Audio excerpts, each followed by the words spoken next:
Let me ask you something. What if it's not a focus issue at all? This episode might completely change the way you think about learning challenges. If you're here because someone you care about is finding reading, writing, or even just focusing really hard, then this episode's specially for you. I'm Nikki Palamountain from Dyslexia Unpuzzled. Welcome to another edition of your ultimate neurodiversity game changer guide for the week ending June 27th, 2025. This is the podcast where we talk about real strategies that actually work for neurodivergent learners. Picture this. You're watching someone you love trying so hard to concentrate. They squint at the page, fidget, rub their eyes. You can see they're getting frustrated. They want to get it right, but something's just not clicking. Let's be honest, it hurts to watch, doesn't it? However, what if it's not that they're not trying hard enough? What if their brain is just trying to make sense of a world that feels, slightly off? There's something that not many people know about, and it's called disorientation.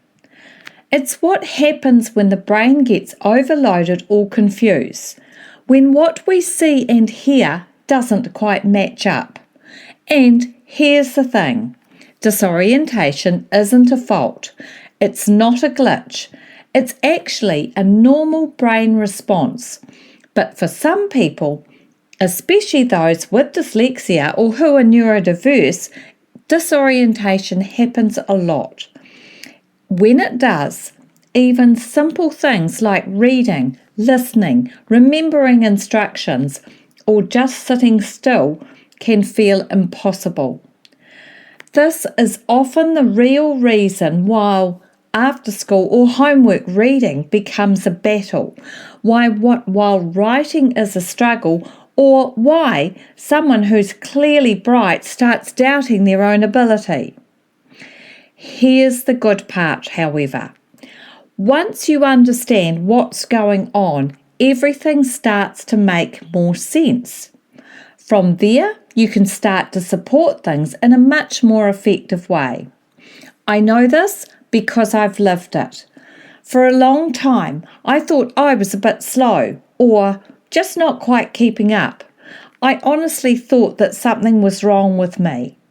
But then I discovered what disorientation really is, and everything changed.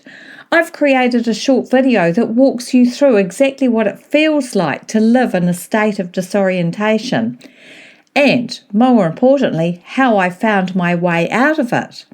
Check out my podcast on YouTube.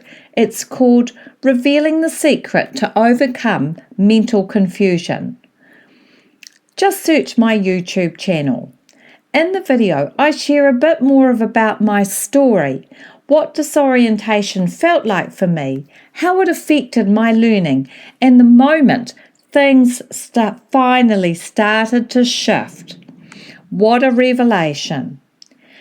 Even if you're not a person with dyslexia, if you've ever felt foggy, forgetful, clumsy, or like your brain just works a bit differently, this might give you some clarity.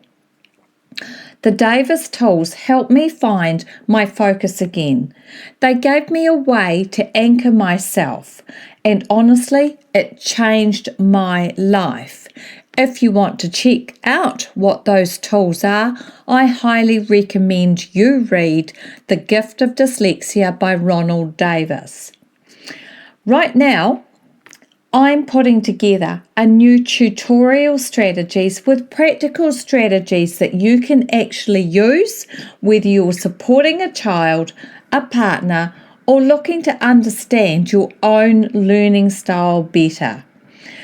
But I don't want to guess what you need. I'd love to hear it from you. What's your biggest challenge right now? Is it the homework battles? Is it the reading struggles? Is it remembering things or memory issues that make everyday life harder for you? Or is it something else? flick me an email or leave me a comment under the video. Your feedback will help me create resources that will be genuinely useful in your world. Thank you so much for listening today. I hope this episode gave you a fresh perspective and maybe even a bit of hope. Remember, if someone you care about is struggling, it's not because they're not trying, and it's definitely not because you're not doing enough. Sometimes we just need to understand what's going on underneath.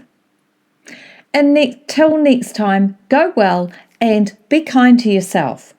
Oh, and if you'd like to help me grow, please like this podcast, subscribe, and share it with someone you think would love to hear it.